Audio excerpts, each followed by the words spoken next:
पहला दिन ही है ये, पर जिससे आपसे समझे गृह प्रवेश हो गया और इसका नाम अटल सभागार है। आज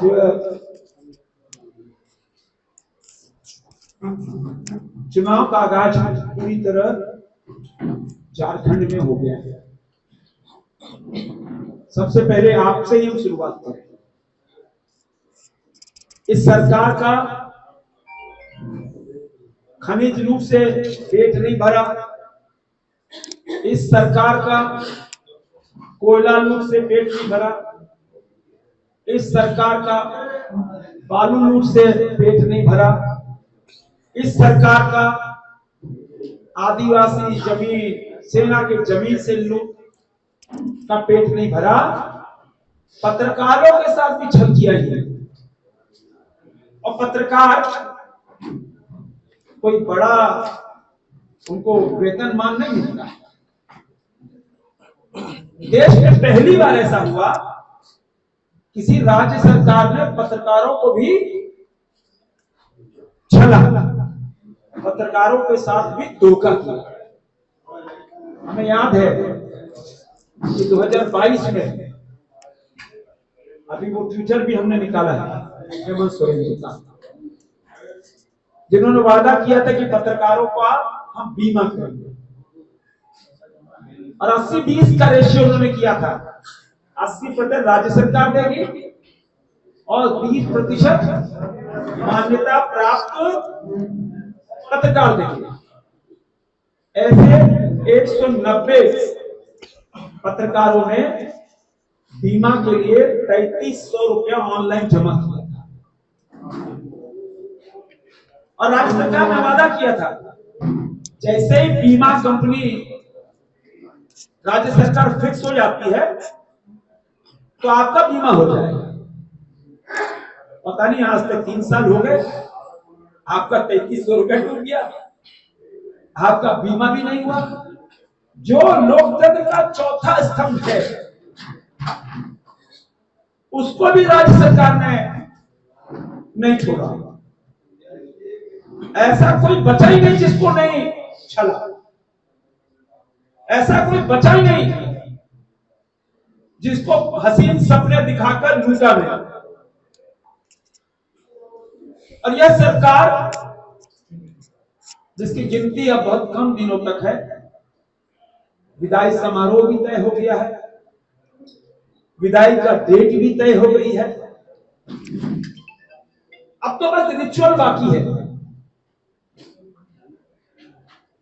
और रिचुअल में 2 दिन का रिचुअल है। हटिया के हमारे प्रत्याशी और कई बार विधायक रहे नवीन जायसवाल जी का नामांकन प्रातः 11 बजे है। हामू मैदान में एक जनसभा होगी जिसमें भारत सरकार के कृषि मंत्री शिवराज सिंह चौहान जी उपस्थित रहेंगे और फिर वहां से हजारों हजार की संख्या में जो कार्यकर्ता, जो समर्थक उपस्थित रहेंगे। फिर हम सब नवीन जायसवाल जी के नामांकन में जाएंगे। दूसरा, रांची के विधायक सीपी सिंह, कल उनका नामांकन है। कल पंडित दीनदयाल उपाध्याय की जहां प्रतिमा है वहां पे पूरे रांची विधानसभा के हजारों हजार कार्यकर्ता वहां उपस्थित होंगे सुबह 10 बजे और वहां से मार्च करते हुए हम सब पहले पंडित दीनदयाल उपाध्याय की प्रतिमा पर माल्यार्पण और वहीं पे शिवराज सिंह चौहान जी का उद्बोधन और फिर वहां से मार्च करते हुए हम सब सीपी सिंह वहां समालय में जाकर पर्चा दाखिल करेंगे। कल हटिया के प्रत्याशी जीतू चरण राम, कांकेर के प्रत्याशी जीतू चरण राम, उनका भी पर्चा दाखिल होना है। कल मोराबादी मैदान में प्रातः 11 बजे राष्ट्रपिता महात्मा गांधी के स्टैच्यू के समीप हजारों कार्यकर्ता वहां पे स्थित होंगे। वहां पर शिवराज सिंह चौहान जी का उद्बोधन होगा और वहां से मार्च करते हुए फिर हम सब जितेंद्र राम जी का पर्चा दाखिल करेंगे। कल ही मांडर के प्रत्याशी सनी टोप्पो उनका भी पर्चा दाखिल होगा। कल लगभग 15,000 समर्थकों के साथ मांडर से वो मोराबादी मैदान पहुंच रहे और वहां से हम सब वहां रवाना होकर कल उनका पर्चा दाखिल करेंगे। हमारे खिचड़ी के प्रत्याशी और पूर्व विधायक रहे, इनका पर्चा 28 तारीख को प्रातः 11 बजे मोराबादी मैदान में हम सब इकट्ठा होंगे और 28 तारीख को जाकर पर्चा दाखिल करेंगे। रांची लोकसभा की 6 सीट भारतीय जनता पार्टी गठबंधन, राजग गठबंधन 6-0 के हिसाब से आम लोग, आम जनता इस परिवर्तन के लिए वोट देंगे। परिवर्तन इसलिए कि राज्य सरकार का विदाई, हमेशा इन्होंने झूठ बोला, चाहे युवा हो, चाहे महिला हो, किसान हो, आम लोग हो। और इसीलिए पूरे राज्य में एक वातावरण का निर्माण हुआ है और वातावरण निर्माण यहां डबल इंजन की सरकार, प्रधानमंत्री नरेंद्र मोदी जी का विकास जो देश में नहीं दुनिया में सर चढ़कर बोल रहा है। दुनिया आज मोदी की ओर देख रही है। दुनिया में शांति स्थापित करना है तो मोदी को, दुनिया में युद्ध कदम करना है तो मोदी को बुलाओ, दुनिया में विकास लाना है तो मोदी को लाओ। और जब सिर्फ 1-2 वर्ष बाद ही हम सब जब दुनिया की तीसरी आर्थिक शक्ति हुई, तब इस प्रदेश के अंदर भारतीय जनता पार्टी के नेतृत्व में जो राजग गठबंधन की सरकार बनेगी, हम सबके साथ न्याय करने का काम करेंगे और विशेषकर युवाओं के साथ। कभी युवाओं पे लाठी नहीं, कभी प्रशासनिक प्रताड़ना नहीं, कभी भी नहीं। युवा परीक्षा देने जा रहा और कटीले तारों से घेर दो रांची को, परीक्षा देने जा रहा इंटरनेट बंद कर दो। अरे अपने बच्चे हैं और बच्चों का भविष्य, झारखंड का भविष्य, बच्चों का भविष्य, देश का भविष्य बनाने का हम सब काम करेंगे। और आपके माध्यम से अपील करना है कि इस प्रदेश में अगर जो बांग्लादेशी घुसपैठिए हैं, जो हमारे मजदूर भाइयों का हक छीन रहे हैं, हम तो संथाल की बात करते थे, तब तो रांची में उससे अछूता नहीं था। रांची में आप देखो, हमने पूरा इस पे सर्वे किया है। वो फेरी वाले अपने कहते हैं मुर्शिदाबाद के, वो मुर्शिदाबाद के नहीं है, वो बांग्लादेश के मुसलमान घुसपैठिए हैं। जो हमारा दिहाड़ी मजदूर 300-350 में काम करता है, वो 200 में काम कर देता है। रोजगार किसका मारा गया? हमारे मजदूर का, हमारे श्रमिक भाई। बच्चे किसके भूखे रहे? हमारे श्रमिक का। तो इस प्रदेश बारे में चिंता गंभीरता से हम लोगों को करना चाहिए कि अभी माननीय मंत्री जी ने जो बात को इंगित किया कि झारखंड में बहुत तेजी से बांग्लादेशी रोहिंग्या मुसलमान की आबादी तेजी से बढ़ रही है। जहां पे हम लोग पेपर में हाईकोर्ट का निर्देश, प्रेस मीडिया में, आपके चैनल में देखता हूं कि 44% आबादी संथाल परगना में आदिवासी समाज की थी, आज 28% हो गए। आखिर हमारे आदिवासी बहन कहां गए? हमारे भाई बहन को घटती आबादी एक चिंता का विषय है। 35% मुस्लिमों की आबादी वहां बढ़ गई। केवल संथाल परगना की स्थिति ये नहीं है, आप हटिया विधानसभा के क्षेत्र में भी देखेंगे, मुझे सूचना है, जानकारी है, बड़ा बड़ा बस्ती बांग्लादेशियों से बस गया और बांग्लादेशियों को बसाने के पीछे ये सरकार का सिर्फ और सिर्फ एक ही उद्देश्य है, अपना वोट बैंक बढ़ाना। आज अगर झारखंड बचेगा तभी हम और आप बचेंगे। ये सरकार झारखंड की अमन चैन को लूटना चाहती है, सिर्फ अपने स्वार्थ और वोट बैंक के चलते। और कांग्रेस जेएमएम आरजेडी ने 2019 में जितने वादे किए, एक भी वादा पूरा नहीं किया। उन्होंने हर साल 5 लाख नौकरी देने की बात की, नहीं मिला। 5000 ग्रेजुएट को, 7000 पोस्ट ग्रेजुएट को प्रति माह बेरोजगारी भत्ता देने की बात की थी, नहीं मिला। 72,000 हर गरीब परिवार को सालाना देने की बात की, नहीं मिला। उन्होंने 2-2 हजार चूल्हा खर्चा हर एक महिलाओं को देने की बात की, 5 साल तक नहीं मिला। अभी जब चुनाव आया है तो उन्हें याद आया और मैया योजना 2 महीने पहले शुरुआत करके लोगों में एक भ्रम फैलाने का काम किया। और जनता भी जानती है ये 2 महीना का सरकार है और ये 2 महीने का योजना है।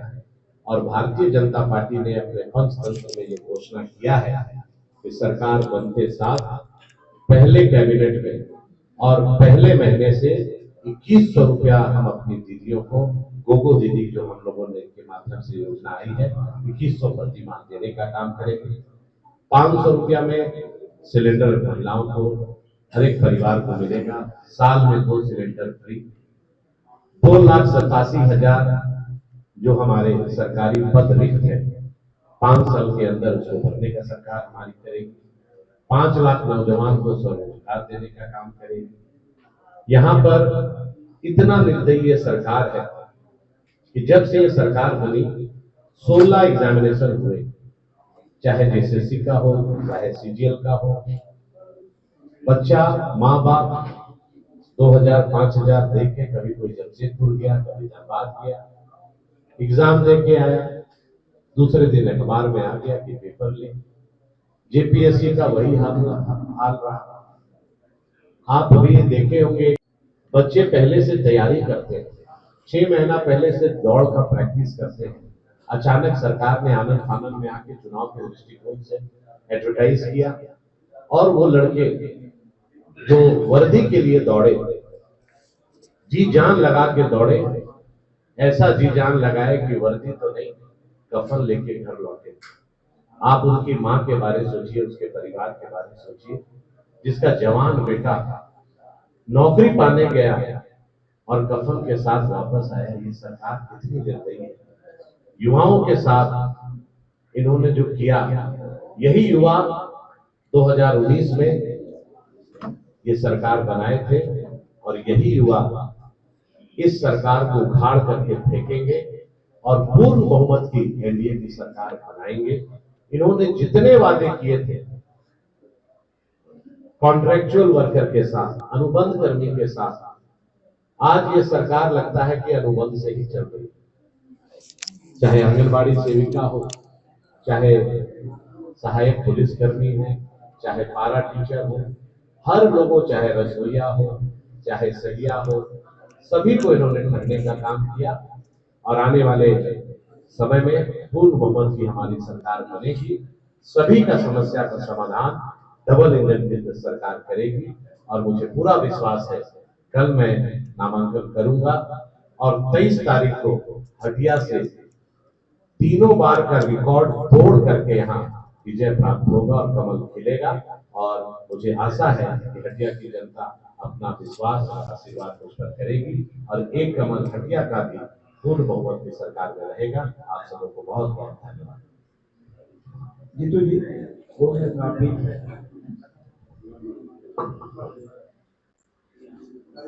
आज इस प्रेस कॉन्फ्रेंस के द्वारा माननीय रक्षा राज्य मंत्री द्वारा आयोजित इस प्रेस वार्ता में उपस्थित सम्मानित सभी हमारे प्रत्याशीगण, जिला अध्यक्षगण, महामंत्रीगण, वरिष्ठ नेता और आप सभी सामने बैठे मीडिया कर्मी, आज की इस प्रेस वार्ता में तुम्हें करना बताया देता हूँ।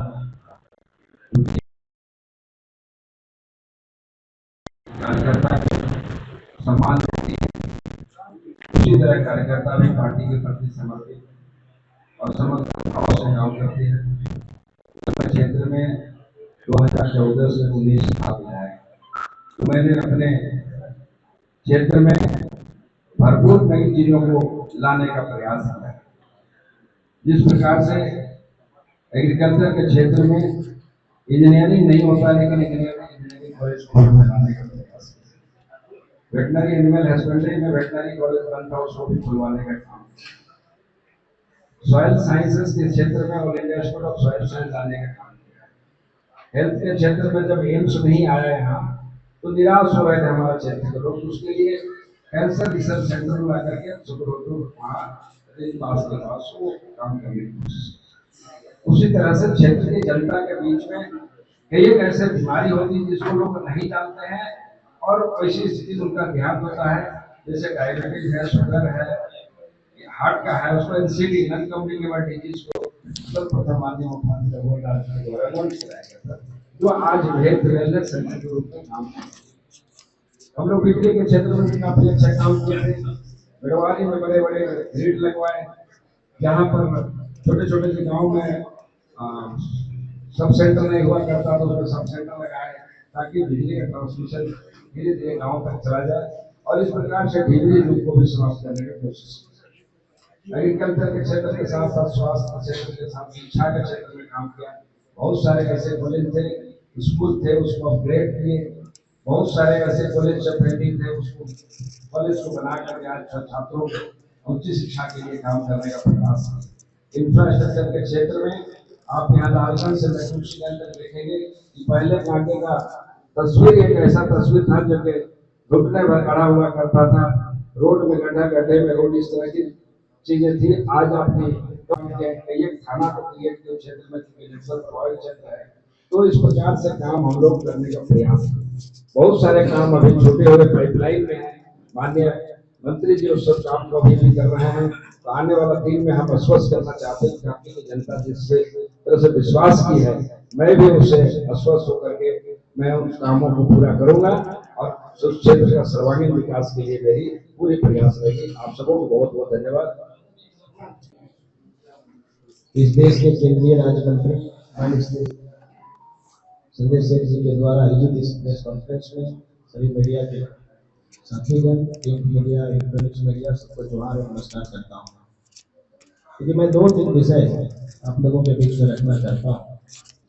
खिजरी विधानसभा क्षेत्र के अंतर्गत जब एनडीए की सरकार थी उस समय जिस गांव में बिजली नहीं पहुंचा था, क्षेत्र में महाविद्यालय बनवाए, ITI कॉलेज बनवाए, बहुत सारे कनेक्टिविटी बोर्ड जहां लोगों को जाने की सुविधा नहीं थी वहां तक हम लोगों ने पहुंचाया।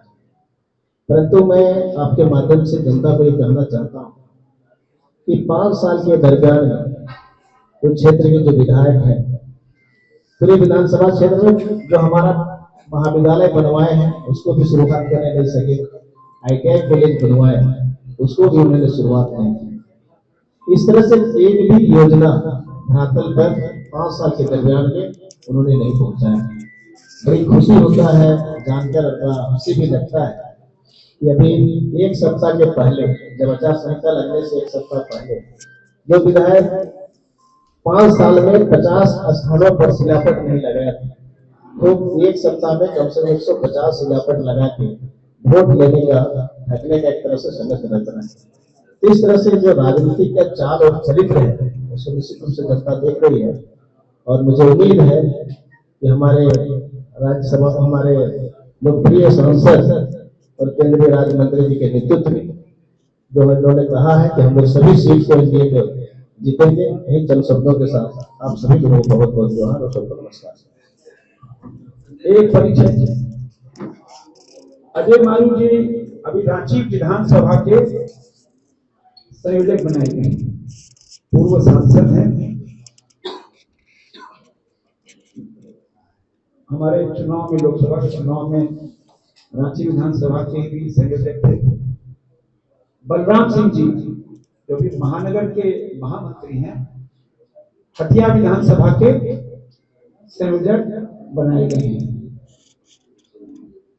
और कांके विधानसभा के संयोजक संजीव विजयवर्गीय जो 2 बार के उप महापौर रहे और मेरे रांची लोकसभा के संयोजक थे, वो कांके विधानसभा के, खिजरी विधानसभा के राकेश भास्कर जी तो पात्र प्रभारी अभी बने नहीं, सुरेंद्र राकेश भास्कर जी खिजरी विधानसभा के प्रभारी हैं और पूर्व ग्रामीण जिलाध्यक्ष सुरेंद्र महतो जी संयोजक बनाए गए। तो अजय मारू जी रांची, बलराम जी हटिया, फिर उसके बाद संजीव विजयवर्गीय कांके, सुरेंद्र महतो जी विधानसभा के संयोजक बनाए गए। सर क्या गारंटी है कि अगर डबल इंजन की सरकार आती है तो युवाओं को नहीं चला जाएगा? ये सवाल इस बेसिस पे है कि रघुवर सरकार में के 5 साल के कार्यकाल में एक बार भी जेपीएससी की परीक्षा नहीं ली जाती है और ये जैसे सीजीएम का मुद्दा वहीं से चला आ रहा है। अब तक 10 साल से स्टूडेंट इंतजार कर रहे हैं। पिछले रघुवर जी की सरकार थी, युवाओं पे एक भी लाठी नहीं चली, एक भी केस नहीं हुआ। रोजगार के अवसर कितने निकले थे? 50 से ऊपर खाली रांची लोकसभा के अंदर छोटे और बड़े उद्योग, एमएसएमई के उद्योग लगे, रोजगार सृजन किया था। लेकिन ये संकल्प तो हमारा है कि हम सब युवाओं के लिए, अच्छे भविष्य के लिए पूरा दम लगाएंगे। हमारे रांची के प्रत्याशी सीपी सिंह जी आए हैं, वो भी 2 मिनट अपना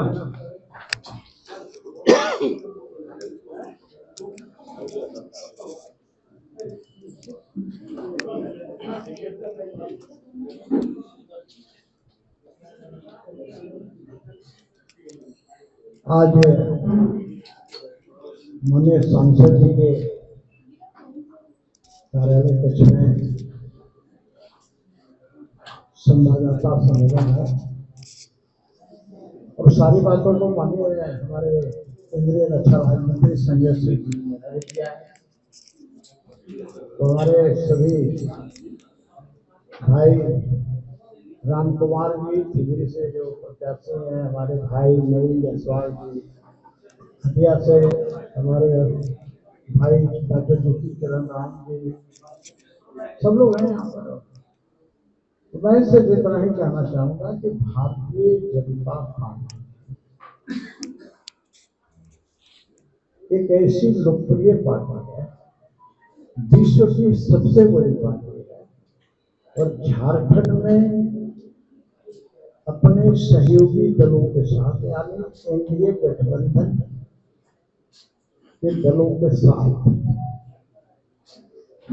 झारखंड की 81 विधानसभा सीटों पर चुनाव लड़ रही है और क्षेत्र में जैसा माहौल है उसके अनुसार भारतीय जनता पार्टी अपने सहयोगियों के साथ भारी बहुमत से चुनाव जीतने का काम करेगी। हम सभी विधायक जो रांची लोकसभा क्षेत्र के अंतर्गत आते हैं। वो अपने लोकप्रिय सांसद सह केंद्रीय तथा राज्य मंत्री के निर्देशन में, इनके मार्गदर्शन में सब लोग अपने अपने क्षेत्र में लग गए हैं। कल